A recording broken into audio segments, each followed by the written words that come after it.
Welcome back to EtherLink AI Insights. I'm Alex, and I'm joined today by Sam.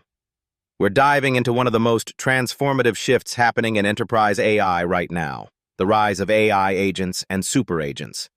Sam, this isn't just an incremental update to chatbots. This is a fundamental reimagining of how automation works, isn't it? Exactly. And what's fascinating is the data backing this shift. We're seeing 82% of users now preferring persistent, personalized AI experiences that actually remember them and adapt over time. That's a huge behavioral change. People aren't satisfied with one-off chatbot interactions anymore. They want AI that gets smarter with every interaction. So when we talk about AI agents versus the chatbots we've known for years, what's the actual difference? Is it just better training? Or is there something fundamentally different about how they operate? It's fundamentally different. Traditional chatbots are reactive. You ask a question, they give an answer. AI agents are proactive, autonomous systems. They perceive what's happening, make decisions on their own, take actions without needing you to approve every step, and they learn from outcomes. They don't need constant human intervention. And then super agents take it further. They can coordinate multiple specialized agents, handle multimodal inputs like voice and images simultaneously, and orchestrate complex workflows across an entire organization. That sounds powerful but also complex. For a business leader listening right now, why should they care? What's the actual ROI story here? The ROI is measurable and fast. Enterprises that implement agentic AI properly report 40 to 60% faster returns on their investment compared to traditional automation. We're talking about customer service getting resolved without human handoff, supply chain workflows orchestrating themselves across departments, and operational tasks completing automatically. The speed and personalization create immediate bottom-line impact. Now let's talk about something that's probably keeping European enterprise leaders up at night. The EU AI Act. Sam, how does this compliance requirement actually change the game for implementing these systems? It's a real constraint, but honestly, it's pushing organizations toward better practices. The EU AI Act requires transparency, accountability, and governance frameworks for high-risk AI systems. For enterprises deploying agentic AI, this means you can't just spin up a super agent and let it run. You need what's called an AI lead architecture framework, essentially a structured approach to deploying secure, scalable systems that are auditable and compliant. So compliance actually becomes a competitive advantage? Organizations that figure this out early get better governance? Absolutely. Companies that invest in proper governance frameworks from day one scale faster and with lower risk. They're not retrofitting compliance later, they're building it in. And frankly, customers trust them more. There's a reputational advantage to operating transparently within these regulations. Let's talk about multimodal AI and voice agents specifically.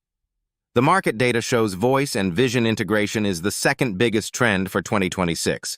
Why is that such a big deal? Because voice is how humans actually communicate. In customer service, healthcare, field operations, anywhere humans need to interact naturally and hands-free, voice agents are essential. Think about a patient calling a healthcare hotline. A voice agent can listen to their tone, detect stress or pain, review their medical history and images simultaneously, and provide a human-like response. That's not just better UX, it's more effective and safer. So we're not talking about basic voice-to-text transcription anymore. These agents are actually understanding emotional context? Exactly. Multimodal integration means the agent is processing text, voice tone, visual data, and environmental context all at once. A customer service agent can detect frustration in your voice, see that you've been on hold for 3 minutes, and escalate appropriately, all in real time. That level of contextual awareness changes everything about customer experience. I want to dig into adoption for a second. The search trends are wild. Interest in AI agent alternatives to ChatGPT has grown 64% year over year, and specialized platforms like Perplexity are up 66%. What's driving that shift away from general-purpose chatbots? Businesses are realizing that general purpose doesn't mean good enough for everything. A healthcare provider needs different capabilities than a retail company.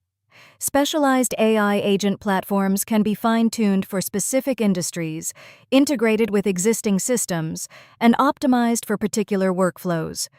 Generic chatbots can't do that. Organizations want agents that speak their industry language and understand their specific constraints. But not every organization is ready to deploy a super agent tomorrow, right? You mentioned something about maturity assessment. Right. This is critical. Organizations need to assess their AI maturity first, looking at data infrastructure, governance frameworks, and team capabilities. If your data is siloed or your teams don't have AI literacy, throwing a super agent at the problem won't work. The good news? Companies that properly assess their maturity and address gaps before deploying see those 40 to 60% ROI improvements we talked about earlier. It's a structured approach that actually works. So the order matters. Assess, build foundations, then deploy agentic systems? Exactly. And this is where AI lead architecture frameworks come in. They provide a roadmap for moving from traditional automation to agent-based systems systematically. You're building secure, scalable infrastructure while maintaining compliance and governance. It's not exciting, but it's what separates successful deployments from expensive failures. Let me ask the practical question for folks listening who are considering this. What should they do in the next 90 days? 3 things. First, assess your current AI maturity honestly. Data, governance, team skills. Second, identify one high-impact workflow where agentic AI could deliver immediate ROI, customer service, supply chain, operations. Third, explore agent platforms that fit your industry and compliance requirements. Don't boil the ocean on day one. Start focused, prove ROI, then expand. Practical and achievable.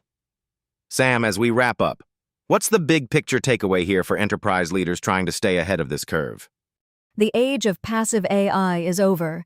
By 2026, agentic AI adoption is going to outpace traditional generative AI by a huge margin.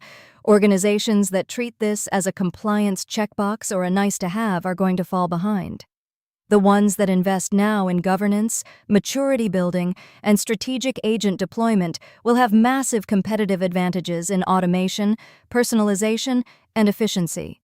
This is a strategic imperative, not an IT project. Powerful perspective.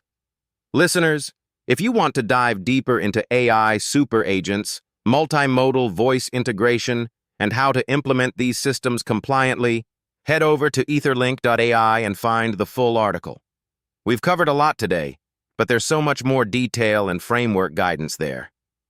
Sam, thanks for breaking this down. Thanks, Alex. Always great to explore where enterprise AI is headed. And thank you all for listening to EtherLink AI Insights. We'll be back soon with more analysis on the AI tools and strategies shaping enterprise technology in 2026. Until then, keep thinking ahead.